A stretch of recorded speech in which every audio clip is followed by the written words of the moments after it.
All India मजलिस-ए Ittehadul Muslimeen यानी कि AIMIM। नाम तो आप लोगों ने पहले भी ज़रूर सुना ही होगा, और अगर फिर भी नहीं पता तो आपको आसान भाषा में बता देता हूँ। ये है हैदराबाद का असदुद्दीन ओवैसी का पॉलिटिकल पार्टी। वही पार्टी जिसके बारे में ज्यादा नहीं बल्कि 10 साल पहले किसी ने ये कहता था कि ये पार्टी हैदराबाद के बाहर जाकर चुनाव जीत कर आएगा, तो लोग सिर्फ उनका मजाक नहीं उड़ाते बल्कि उन पर जोरों जोरों से हंसते। लेकिन दोस्तों हाँ, अब सब कुछ बदल चुका है। इतनी कम वक्त के अंदर इस पार्टी ने क्या क्या हासिल किया और आज इंडिया में इस पार्टी का क्या कंडीशन है, इन्फ्लेशन है, ये मुझे आपको बताने की जरूरत नहीं है। देश की लोकसभा में और देश की अलग अलग विधानसभा में इस पार्टी के दूसरे पार्टी के मुकाबले में मेंबर भले ही कम हो, लेकिन पॉपुलैरिटी के मामले में ये किसी से भी पीछे नहीं है। और आजकल इस पार्टी की पॉपुलैरिटी आसमान छू रहे हैं। खास करके मुसलमानों के साथ जुड़ा हुआ कोई भी मुद्दा होते हैं तो पूरा देश की लोगों की नजर इस पार्टी की तरफ होते हैं कि इस बार इस पार्टी का क्या रुख होगा। स्पेशली इस पार्टी का जो लीडर है यानी कि असदुद्दीन ओवैसी,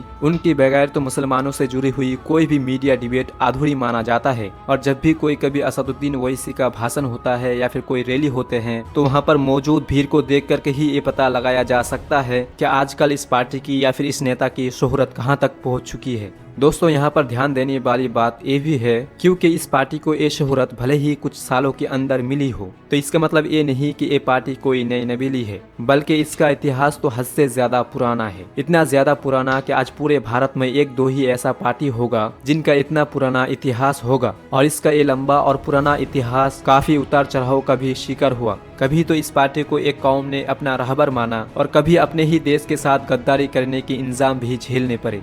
कहानी की शुरुआत होती है अंग्रेजों के आखिरी दौर से, यानी कि उस वक्त से जब न भारत सिर्फ अंग्रेजों से आजाद होने वाला था बल्कि भारत में प्रो पार्टीशन और एंटी पार्टीशन तहरीकें भी जोरों से चल रही थी। यानी कि ऐसे तहरीके जो न सिर्फ भारत के दो टुकड़े होने के खिलाफ थे या फिर इसके फेवर में थे। इसी दौर में सन 1927 में भी एक संस्था, एक ऑर्गेनाइजेशन या फिर ये कहिए कि एक पार्टी का जन्म हुआ हैदराबाद के अंदर, जिसका नाम दिया गया MIM का, यानी कि मजलिस-ए इत्तेहादुल मुस्लिमीन का। इसको उस दौर में बनाया था नवाब महमूद नवाज खान ने, मगर फिर सन 1938 आते आते इस पार्टी का प्रेसिडेंट बना दिया गया था नवाब बहादुर यार जंग को। बहादुर यार जंग यानी कि उस दौर में इनको आमतौर पर कायदे मिल्लत नवाब बहादुर यार जंग के नाम से भी जाना जाता था।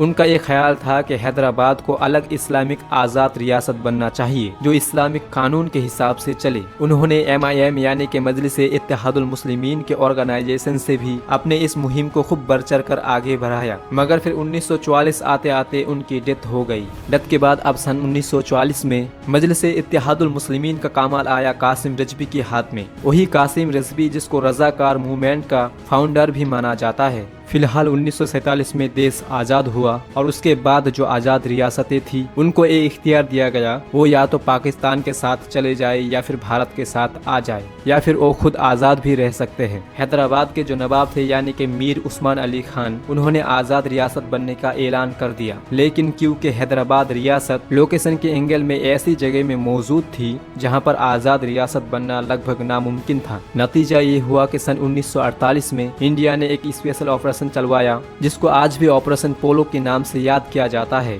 इसके जरिए से इंडिया ने हैदराबाद रियासत को कंट्रोल किया। फिर उसके बाद MIM यानी कि मजलिस-ए इत्तेहादुल मुस्लिमीन पर भी पाबंदी लगा दिया। रजाकार यानी कि जिनका भारत के खिलाफ इस जंग में अहम किरदार था, उस पर भी एक्शन लिया गया और उनका लीडर यानी कि कासिम रिजवी को तो जेल भेज दिया गया। 1948 से लेकर 1957 तक लगातार जेल में रहने के बाद कासिम रिजवी को इस शर्त के साथ आज़ाद किया गया कि आज़ाद होते ही कासिम रिजवी को पाकिस्तान जाना होगा। पाकिस्तान जाने से पहले कासिम रिजवी का एक चैलेंज ये भी था कि MIM यानी कि मजलिस-ए इत्तेहादुल मुस्लिमीन का जो कुछ भी बचा है उसको किसके हवाले किया जाए। लिहाजा इस मुद्दे को लेकर एक मीटिंग बुलाया गया। उस मीटिंग में एक वकील जिनका नाम अब्दुल वाहिद ओवैसी था वो भी मौजूद था। आखिर में तमाम लोगों के मशवरे के बाद यही फैसला किया गया कि इस पार्टी में जो कुछ भी बचा हुआ है ये सब कुछ अब्दुल वाहिद ओवैसी के हवाले कर दिया जाए। अब फाइनली वो पार्टी के कमान आई उन अब्दुल हमीद ओवैसी के पास जो रिश्ते में असदुद्दीन ओवैसी के सगे दादा थे। फिर अब्दुल वाहिद ओवैसी ने तो सबसे पहले इस पार्टी का नाम बदला,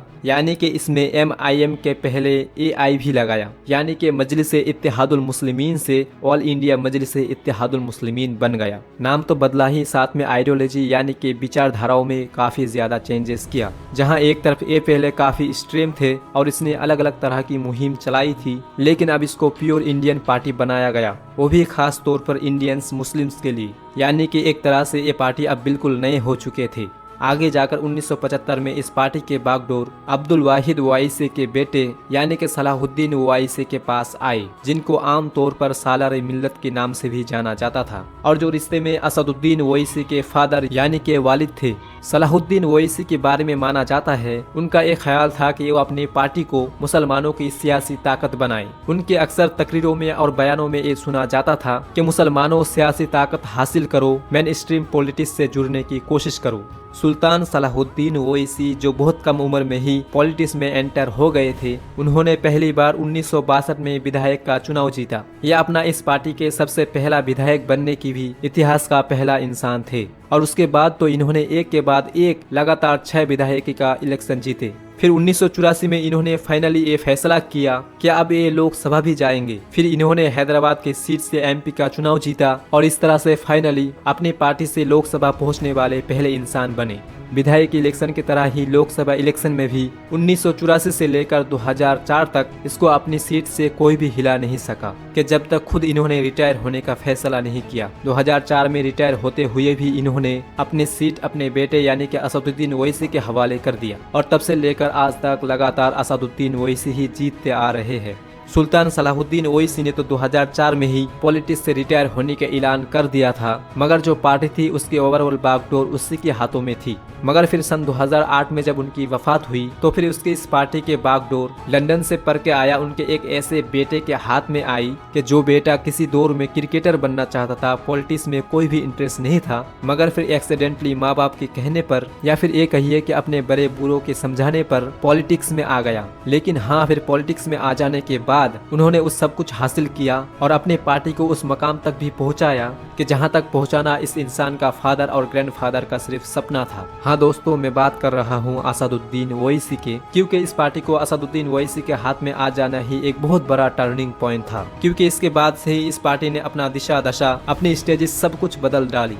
और आज इतनी कम वक्त में ही ये पार्टी कहाँ खड़ा हुई है ये मुझे बताने की जरूरत नहीं है। सन 2014 में ही इस पार्टी ने हैदराबाद के बाहर कहीं विधायक का चुनाव जीता। उसके बाद तो इस पार्टी ने धीरे धीरे अलग अलग इलाकाओं में, अलग अलग स्टेट में, अलग अलग राज्यों में अपनी जगह बनाने शुरू कर दी। आज ये पार्टी खुद अपना स्टेट तेलंगाना के अलावा महाराष्ट्र, उत्तर प्रदेश, बिहार और तमिलनाडु जैसे इलाकों में एक्टिव नजर आते हैं। देश की पार्लियामेंट में अब इसका 2 मेंबर हो चुके हैं, यानी कि हैदराबाद से ओवैसी के अलावा महाराष्ट्र का जो औरंगाबाद है वहां से इम्तियाज जलील भी पहुंच चुके हैं। इनके अलावा इनके खुद के स्टेट यानी कि तेलंगाना के विधानसभा में इनके 7 विधायक है, महाराष्ट्र में भी इनके 2 विधायक है, जबकि आखिरी इलेक्शन में इन्होंने बिहार में सबको चौंका दिया था कि जब 5 सीटों पर जीत हासिल कर ली थी। लेकिन हाँ, यहाँ पर याद रखने वाली बात ये भी है कि इस वक्त बिहार में सिर्फ इनका एक ही विधायक है, क्योंकि बाद में जीते हुए विधायकों में से 4 विधायक ने पाला बदल लिया था और लालू प्रसाद यादव की पार्टी RJD में शामिल हो गए थे।